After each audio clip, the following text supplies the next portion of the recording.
We are back, and we are back with the Wizard Variety Show.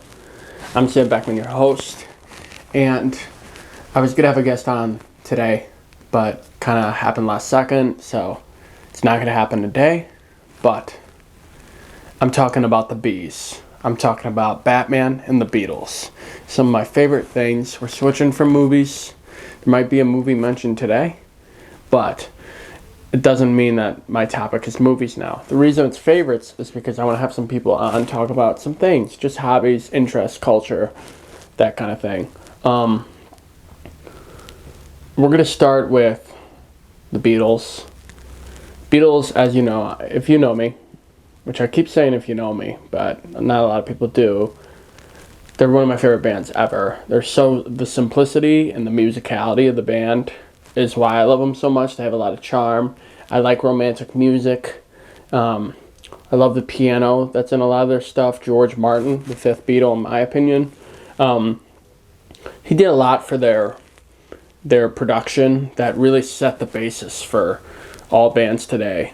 I mean, I think about Radiohead as like a grimmer, darker version of the Beatles. And on a lot of ways, they're better. But because of the Beatles, they kind of set the standard. And when you set the standard in music, there's no going back. They did so many different things. Sgt. Pepper's Lonely Heart Club Band used to be my favorite album by them. It's a classic. They wanted to reinvent themselves. The first half of their band is all about just kind of holding the girl's hand and that kind of thing. But when they started to progress in Rubber Soul into a little more spiritual music and music that doesn't just deal with romance, they took off, and Sgt. Pepper's kind of recreated their identity. It's one of the best bands ever, and oh my gosh, that cover is legendary, of course, but there's songs like I'm trying to think, the beginning, like With a Little Help from My Friends and Lovely Rita, and of course Day in the Life is probably the best Beatles song ever made. It's not my favorite, but it's probably the best. What's interesting about them, too, is they kind of started the whole, four individual things where they complement each other, because, the White Album, the other album I could talk about, great winter album, very, somber, and it's not sad, but it definitely got, a melancholy core, but they all recorded their parts and sent them in. So at that point, it's not even really a band. They're just kind of making their own things and combining it, which in its own way is really cool. And that's what, Let It Be, they all came back to play together, which if you haven't seen the documentary on Apple Music, it's one of the best ever. I'm always obsessed with greatness. Whether it's just, being in the same room as, a great basketball player, or watching Michael Jordan, or any sort of that. I'm always obsessed, going to an art museum. It's to be inspired by people that have put their lives into it. It's very special. White Album, great performances by George Harrison on that album. I'm a Paul McCartney fan. He's my favorite. I saw him live. I think he's got the most musical talent, but I think George and John lyrically are, they bring a different energy, a little bit of weirder energy, and sometimes Lady Madonna is great, but sometimes you just want to hear While My Guitar Gently Weeps. So, that leads me to the last album, Abbey Road, which is their magnum opus. It's the last album they did, technically, Abbey Road, and they have so many great songs on that. They're overplayed, sure. Here Comes the Sun is so overplayed, and Come Together, and I love Come Together. But that medley to end the album is so perfect. It's all of them. Well, it's really Paul kind of writing this just beautiful song, and then it transitions to them all jamming out and ending it with in the end, the love you take is equal to the love you make. And it's one of the best last lines of a band ever.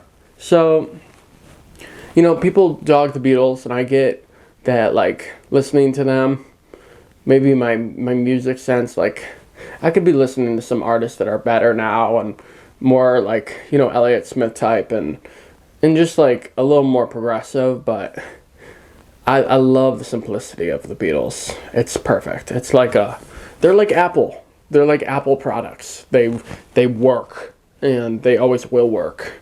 So, and I love the solo stuff, and Paul McCartney and Wings. Wings is so underrated as a band.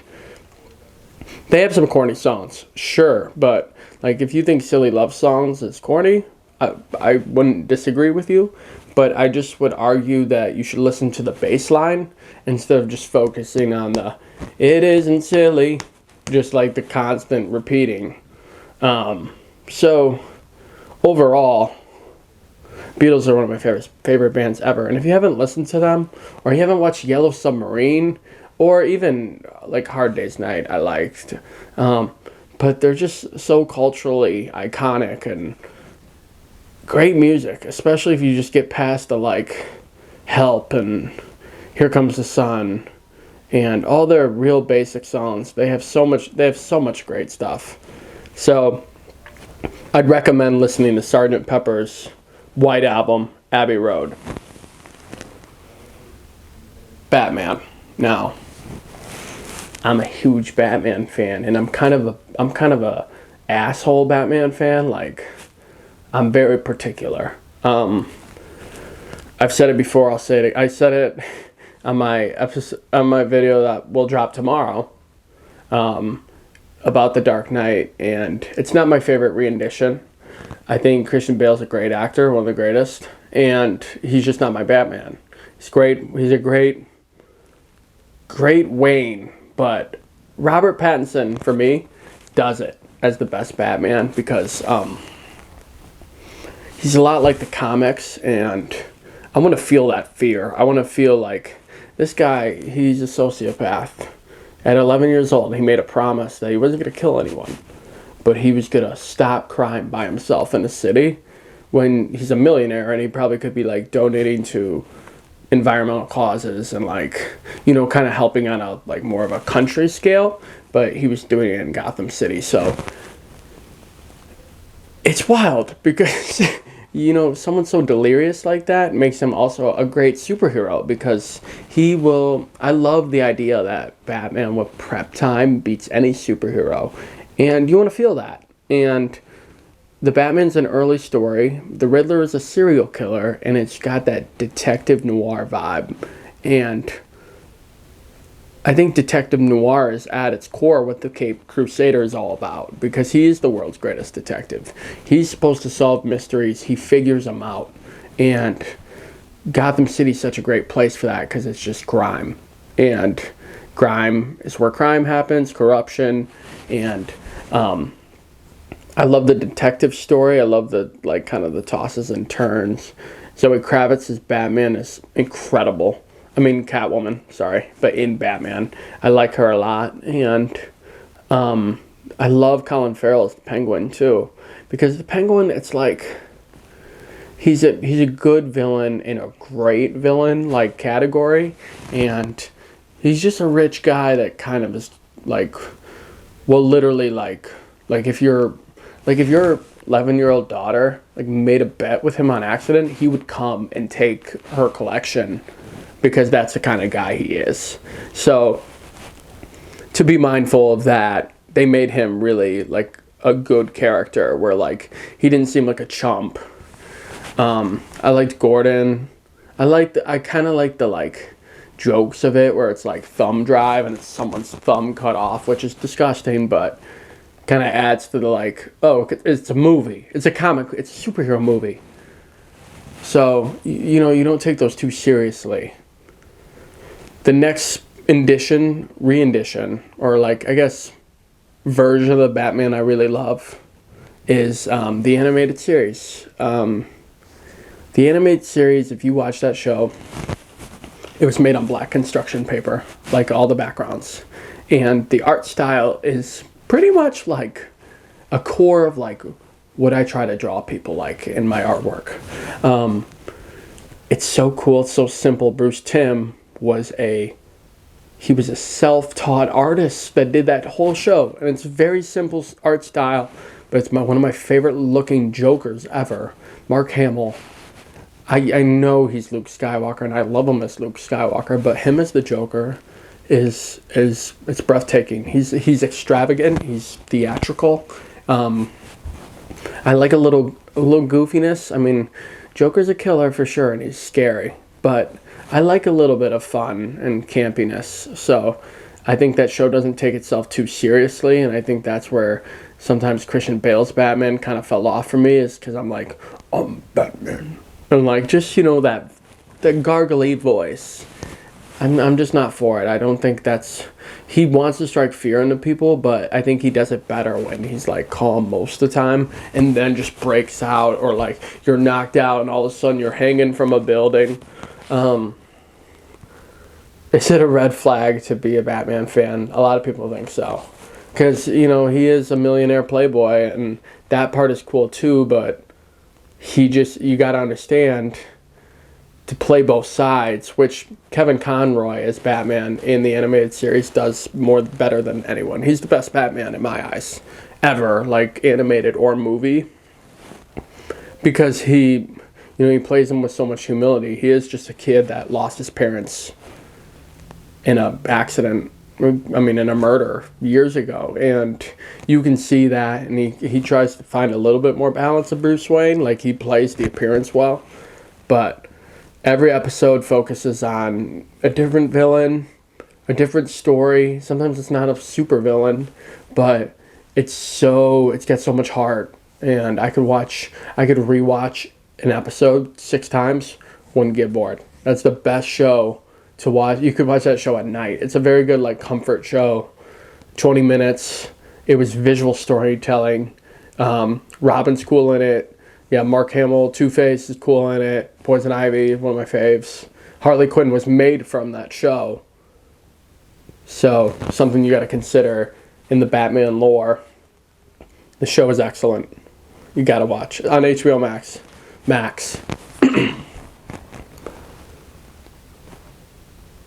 Long Halloween. Talked about Long Halloween before, but the Long Halloween Dark Victory, written by Jeff Loeb and Tim Sale, is a comic series that came out, and it has to do with a killer that's killing around holidays. And when I say killer around holidays, it already makes it sound like a detective story. And that's because it is so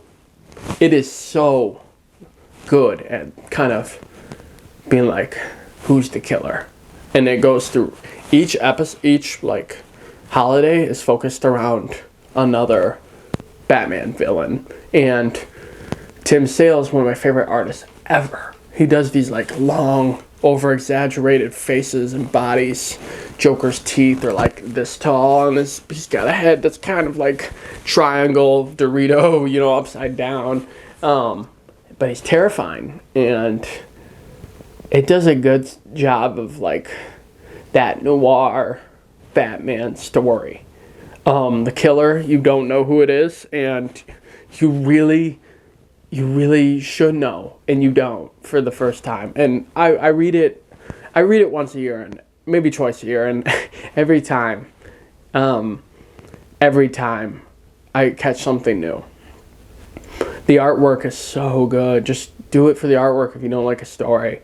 And I can't recommend this comic book enough. It's maybe my most enjoyable experience as a Batman fan is to read it through, because it's got an origin story for Two-Face. It's got an origin story for Robin, which are 2 great characters, and it's special. It really is. You wouldn't know unless you tried it. So read it. But speaking of that, I'm making a mood board Instagram because I just love posting things that I like, images. So I'm going to start compiling some together and putting them out. It's going to be Funkwiz FM. Funkadelicoffeehouse was taken, which is my website name. So whoever took that, like, I'm a little upset, but because I feel like that's my idea, but I'm over it. My first post is all about it's all about Tim Sale and Jeff Loeb. So check that out. Follow my art page, Sam Beckman Art, on Instagram. And I will be touch next week. We are definitely going to have someone on that's not just me. And tomorrow I'm dropping a video about a painting I'm doing. That's going to be Painting with Sam.